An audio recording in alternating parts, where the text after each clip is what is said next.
1991 closed-door meeting of fellow internationalists, billionaire and former CFR chairman David Rockefeller praised his media allies, but his confidence that his words would not leave the room was later broken.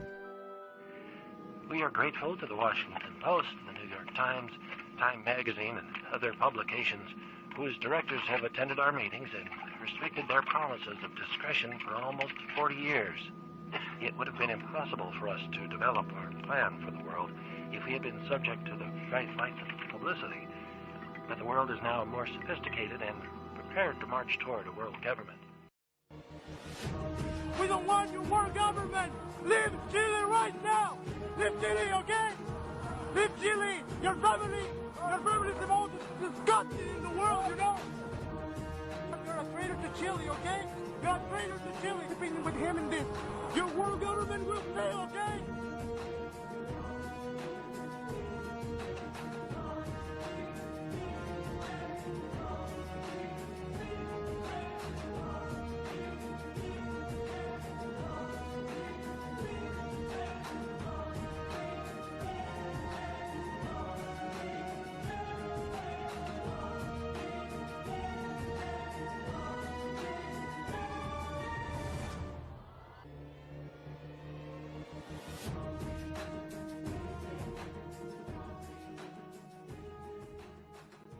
People, inherently and historically, opposed to secret societies, to secret oaths, and to secret proceedings.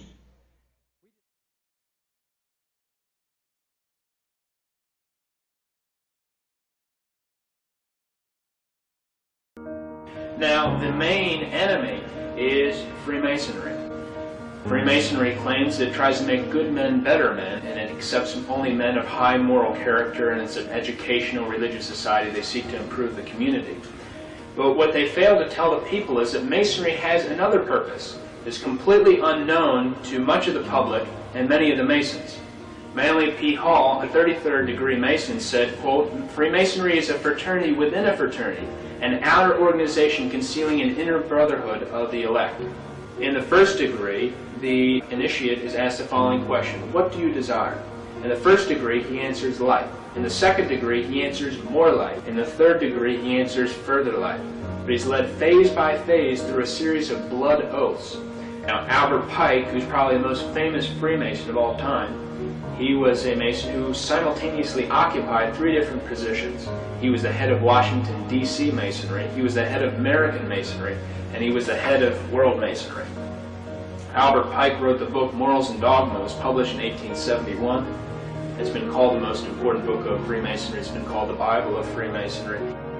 Albert Pike says in Morals and Dogma, quote, "The Mason is familiar with the doctrine that the Supreme Being is a center of light."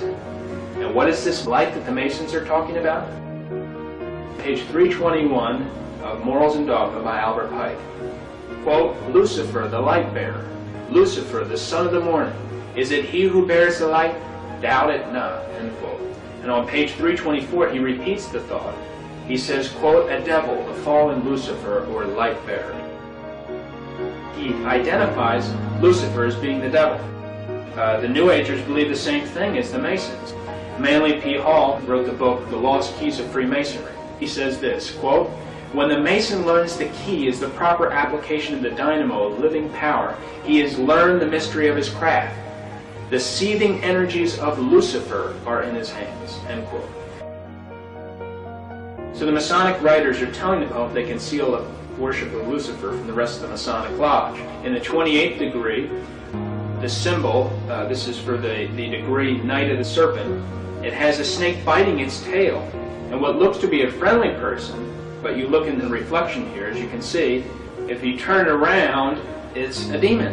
And that's important because Albert Pike says, quote, "That which is above is as that which is below," end quote. The House of the Temple in Washington, D.C., which is where Freemasons receive their 33rd degree. You have to be chosen to be a 33rd degree Mason.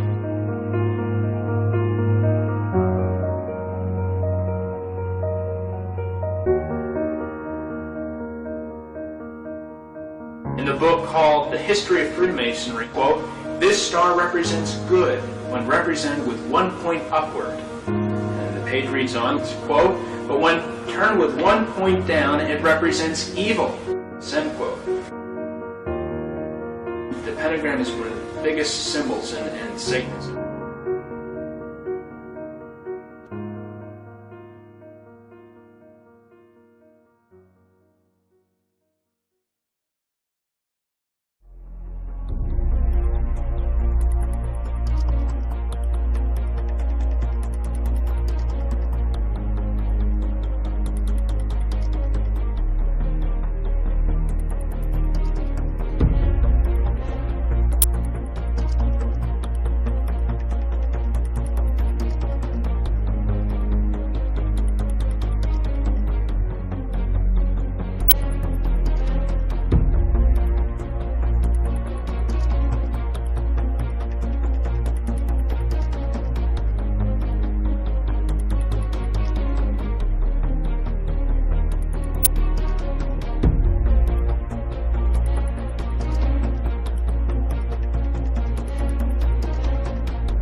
Well, in the French case, they organised a huge exhibition in Paris on the evils of Freemasonry as a conspiracy.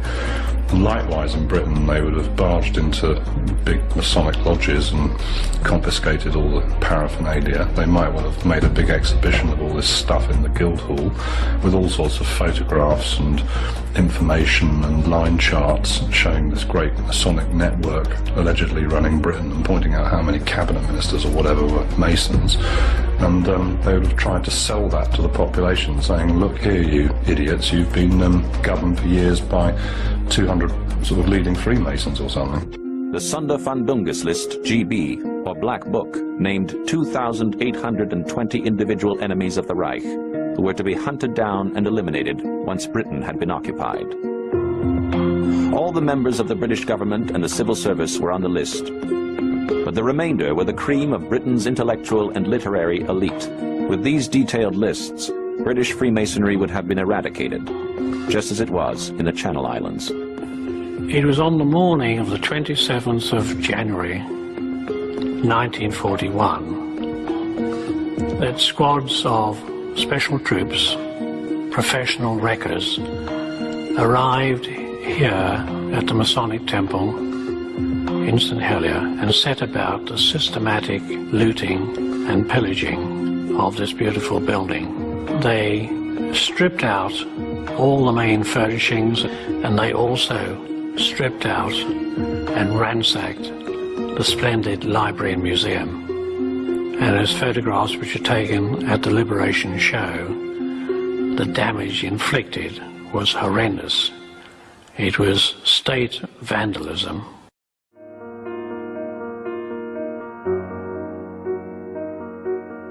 The Masons also use a Masonic timetable system. They don't use AD, they use AL. AL is their standard of the calendar system. It means Anno Lucis, and that means in the year of light. It could also be interpreted to mean in the year of Lucifer. And you can also find AL on the cornerstone, at the engraved date of any cornerstone laid by the Mason.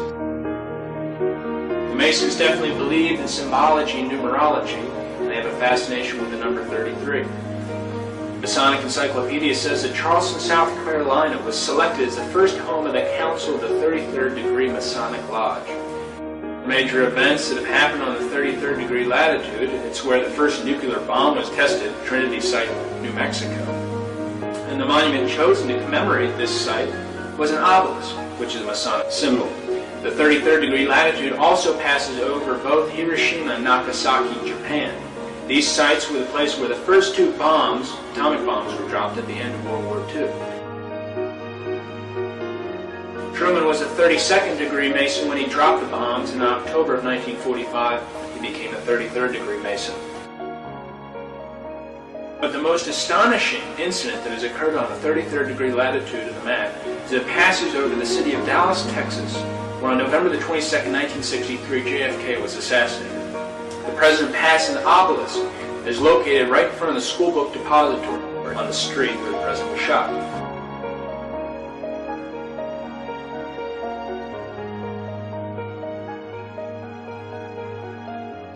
know as Freemasonry came most recently from the Order of the Knights Templar movement in the 1300s, actually came before that, in the year 43 AD, from a group called the Mysterious Force. That's actually where Freemasonry came from. And this following information is from a book called The Origin of Masonry. The Mysterious Force was established in 43 AD, and it started when a counselor to King Herod Agrippa came to him and complained that the followers of Jesus had a mysterious force. So the purpose of this group was to attack the teachings of Jesus, and that they should establish their own mysterious force in order to preserve Judaism. King Herod Agrippa said, quote, "We will use the hammer because it was used to nail Jesus' hands and feet. Every session will be opened by striking the hammer 3 times, end quote." And you notice that judges have the hammer to bring order to the court. King Herod Agrippa said, quote, "We will make degrees. These will be 33, symbolizing the age of the impostor." And on November the 43 AD, the first official session was held in the First Temple of Jerusalem, which was a basement in the palace of King Herod Agrippa. The meeting of the Mysterious Force was always held in the temple. That was the name, the temple. And in 1717, modern Freemasonry changed it to the name of lodge. To prove that Masonry is of Jewish origin, we'll hear the following quotes. The Rabbi Isaac Weiss wrote in 1855, quote, "Masonry is a Jewish institution whose history, degrees, assignments, signs, and explanations are of Jewish nature from beginning to end," end quote. Theodor Herzl, the founder of Zionism in 1897 in Switzerland, said, quote, "Masonic lodges are established all over the world to offer us help to achieve our independence. Those pigs and non-Jewish Masons will never understand the final objects of Masonry," end quote. President Barack Obama concludes his 3-day trip to Israel today, and it began early with a trip to Mount Herzl, where he laid a wreath on the tomb of Theodor Herzl, the Zionist visionary who imagined the state of Israel, but who died 40 years before it came into being. Those pigs and non-Jewish Masons will never understand the final objects of Masonry, end quote. Also in the Jewish Encyclopedia, there's no criticism of socialism or communism, and there, in fact, they say that they're instrumental in founding and making socialism flourish. In fact, Jewish international bankers financed the Russian Revolution. Now, going back to what all this Freemasonry is rooted in, it's rooted in the Jewish Kabbalah. The Kabbalah is the Hebrew word for received tradition.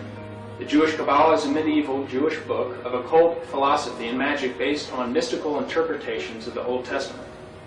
The Kabbalah is important with magicians, sorcerers, witches, Satanists, as well as Masonic philosophers. And all the things I just mentioned that are rooted, talked about Freemasonry, gets back and is rooted in the Jewish Kabbalah. The book Morals and Dogma has 65 pages dealing with the Kabbalah. Page 741 of Morals and Dogma says this, quote, "Masonry is a search for light. That search leads directly back to the Kabbalah."